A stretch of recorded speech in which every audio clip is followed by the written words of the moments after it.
Şahidlər, sahada burada belə misallar görəndə sizin ağlınıza nə gəlməlidir? Və bu oxşarlıq deyil, unutmayın. Tutaq ki, mən bunu bölürəm buradan, əlavə bir sual qururam siz üçün. Tutaq ki, burada 7F-dir və burada paralelli şərti falan yoxdur. Tutaq ki, burada 2-dir, bura 3-dür, tutaq ki, indi bura 4-dür, məsələn, bura 5-dir. Baxın, nisbət yoxdur, yəni paralellik yoxdur. Paralelli olsaydı oxşarlıqla yazardıq. Bunları necə işləyirsiniz? Sahələrdə necə parçalayırsınız?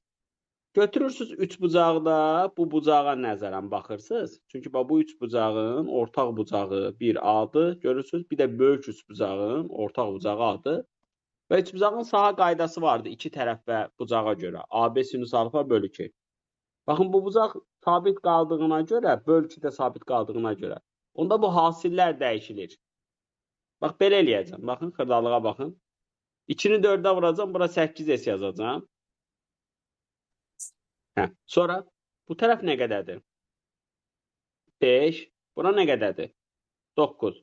Bütün ABC üçbucağının sahəsi isə olacaq 45S. Onda buradan 8-i çıxsam, bura neçə S yazacam?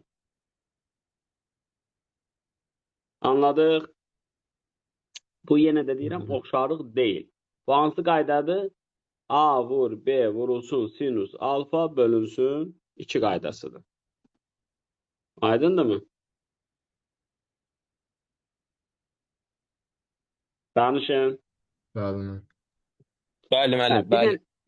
Məsələn, bununla amma qarışdırmayın onu. Bax, bu tiplə qarışdırmayın. Bu tip nədir? Bu tipdə isə bir dənə tərəfə görə saha qaydası yada düşürdü. Tutaq ki, bax, bura 4 idi, bura 6 idi. Onda burada biz hündürlüyə görə saha qaydasını yaza bilərdik. Hündürlüyü çəkərdik, tərəf vur hündürlüyü bölünsün 2 qaydasına görə 4-ü 6-ya böləndə, baxın, bura 2S düşürdü, burada 3S düşürdü. Bu da oxşarlıq deyildi. İndi bunu bura tətbiq eləyəcək. Fikir verin, deyir, tərəflər 4 dənə eyni yerə bölünür. Baxın, A deyirəm, A deyirəm, A deyirəm, A deyirəm. Sonra bura B deyirəm, B deyirəm, B deyirəm, B deyirəm. Əslində 1-1 də götürə bilərsiniz. Çox da fərqi olmayacaq. Bərabər tərəfli də götürə bilərsiniz. Əsas olan burada nədir? 4-4 vurğu ödəmək. Yəni 16. Baxın, 4-4 ödənir.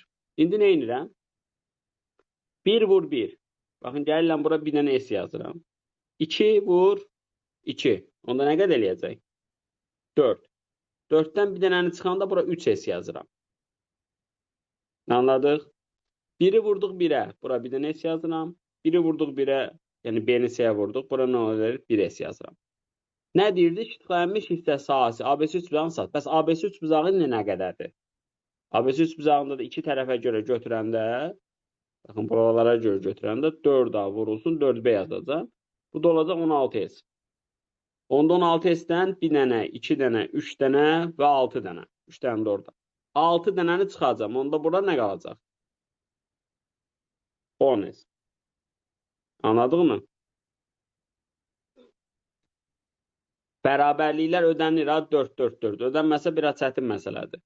İndi nə deyir? Qaralanmış hissə 6S-dir. Bütün hissədə nə qədər idi? 16S-dir. Nisbətdə nə qədər olacaq? 3-ün 8-dir.